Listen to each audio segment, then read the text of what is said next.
Bonjour à tous et bienvenue dans notre compte-rendu matinal qui nous permet de faire le point sur ce qui s'est passé avec le CAC 40 et le S&P 500 hier. Alors débutons évidemment comme d'habitude avec notre CAC 40. CAC 40 qui a fait du surplace tel qu'on peut le voir puisque il n'a perdu que 0,04% et qu'il termine à 7662,59 pour être exagérément précis. Mais en fait, derrière cette toute petite baisse se cache une réalité. Cette réalité, c'était celle d'un véritable affrontement entre les acheteurs et les vendeurs et on a risqué la correctionnelle, si je peux m'exprimer ainsi, puisque l'on voit que en cours de séance, on a été touché les 7600 points. Et nous avions déjà vu que si il y avait une cassure franche des 7600 points, eh bien, ça voulait dire que les vendeurs reprenaient la main et sans doute cette fois l'auraient-ils gardé pour viser un objectif sur 7350 points siège d'un gap que l'on voit toujours ici, quelque part, qui nargue tout le monde puisqu'il n'est toujours pas recouvert, il n'est toujours pas comblé. Mais visiblement, les vendeurs ont eu du mal, c'est le moins que l'on puisse dire, puisque les acheteurs ont voulu tenir bon et ils ont effectivement ainsi permis au CAC 40, bien ma foi, de se maintenir quasiment sur les niveaux de la veille. Alors pourquoi ce combat? Eh bien tout simplement parce que il y a ceux qui estiment qu'il n'y a peut-être pas lieu de s'enthousiasmer dans un contexte géopolitique qui certes semble aller beaucoup mieux. Enfin, on ne peut pas non plus nier qu'à tout moment, il peut y avoir malheureusement une reprise dans le conflit israélo-iranien. Pour l'instant, il faut se féliciter du fait qu'il n'y a pas de missiles et autres engins de guerre qui passent d'un pays à l'autre. Mais encore une fois, on connaît sans y revenir toutes les incertitudes sur le fait de savoir si les installations nucléaires iraniennes sont détruites en tout ou partie, et si c'est en partie, dans quelle partie, une partie minime ou une vraie partie. Bref, tout ceci constitue une épée de Damoclès au-dessus de la communauté financière. Mais sur un plan plus prosaïque et surtout plus économique, eh bien, on voit qu'il y a toujours cette fameuse menace trumpienne de taxes douanières. On sait qu'il faut avoir trouvé une solution avant le 9 juillet et la date fatidique s'approche. Et M. Trump n'est pas aussi conciliant qu'on veut bien le croire. Il suffit de voir ce qu'il fait avec le Japon, où il continue à taper sur la table, et on parle de 30 ou 35% de hausse de taxes douanières avec le Japon. Bref, le bras de fer est bel et bien là, et il ne faudrait pas que ce bras de fer se perpétue avec l'Europe, d'où cette crainte, d'où cette prudence du CAC 40. Alors, il y a un secteur qui sauve un peu tout le monde, du moins sur le CAC 40, c'est le secteur du luxe. Visiblement, il peut y avoir des accords bénéfiques avec la Chine, ce qui pourrait libérer la filière, notamment des spiritueux. Et pour quelqu'un comme moi qui vit dans la région de Cognac, je peux vous dire que les viticulteurs suivent ça de très très près et manifestement il y a un petit espoir. Donc on a vu, évidemment, Pernod Ricard prendre 5%, on a vu LVMH prendre 5,5% et c'est peut-être pas fini compte tenu des très lourdes sanctions qui ont affecté tout le secteur du luxe. Donc, évidemment, le secteur du luxe a permis de tirer notre CAC 40, ou plus exactement, le sortir du très mauvais pas dans lequel il s'était fourvoyé. Alors voilà, pour le CAC 40, disons que là, tant qu'on est toujours au-dessus des 7600 points, l'espoir d'aller rejoindre les 7800 points peut être toujours envisagé, toujours maintenu. Bref, on surveille et on continue de surveiller notre support magique des 7600 points. Alors si maintenant nous en venons à notre S&P 500, alors là c'est assez intéressant ce qui se passe parce que on a vu qu'il y avait un passage en force de la résistance des 6150 points. On a pu observer évidemment, comme tout le monde, qu'il y a eu deux records historiques d'affilée. On est maintenant, le record historique se situe au-dessus des 6200 points.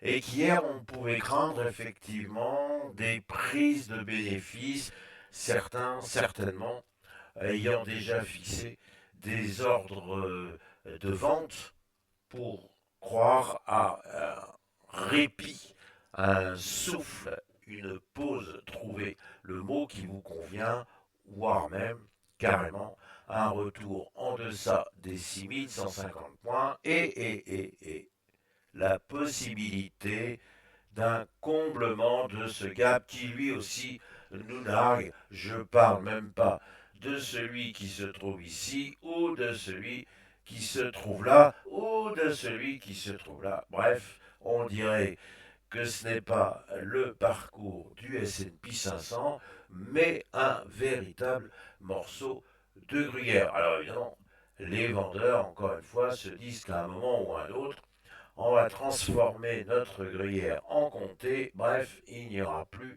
de trous.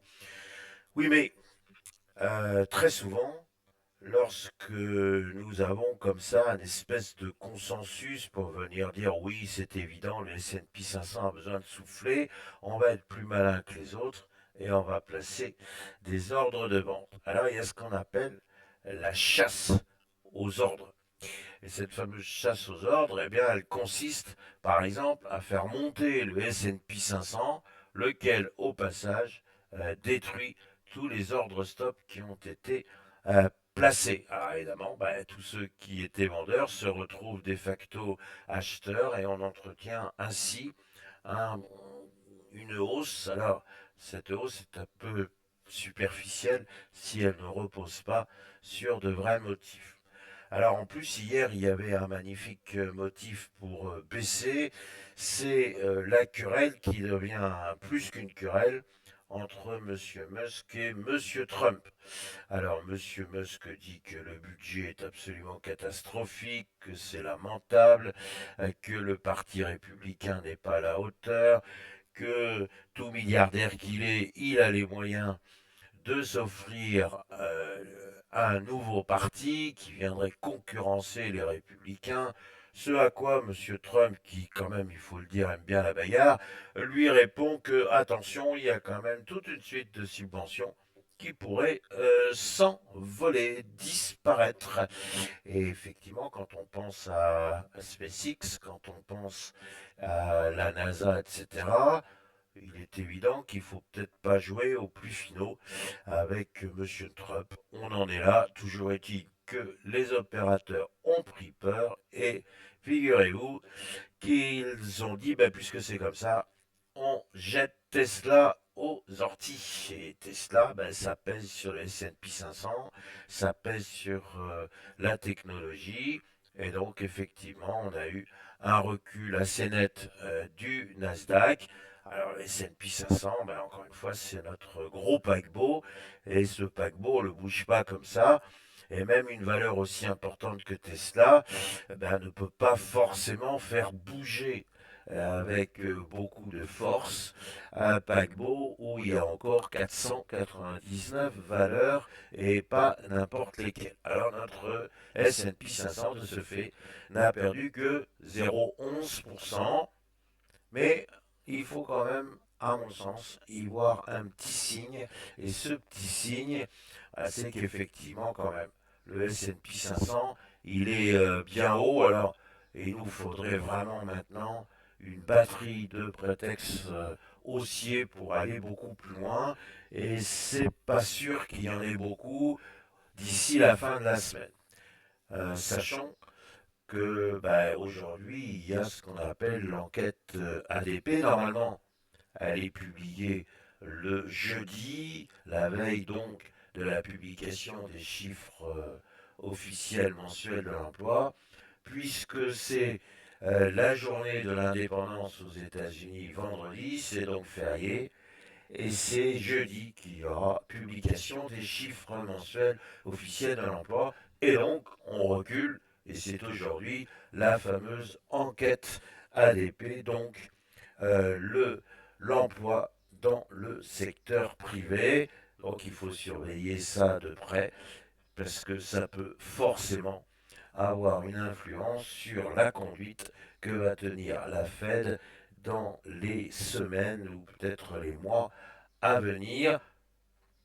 Il y aurait un consensus qui se mettrait en place sur le fait qu'il y aurait finalement trois baisses de taux au cours de l'année 2025. En gros, un automne très baissier. Il n'y a encore rien de certain, mais effectivement, cet espoir là aussi, eh ben, effectivement, c'est plutôt galvaniseur pour le camp acheteur. Alors on en est là, il n'y a pas vraiment de prétexte pour une grosse dégringolade, et il n'y a pas non plus de véritable prétexte haussier. Donc on peut rester à proximité, encore une fois, des 6150 points. Raison pour laquelle nous avons laissé les 6150 points encore à l'état de résistance.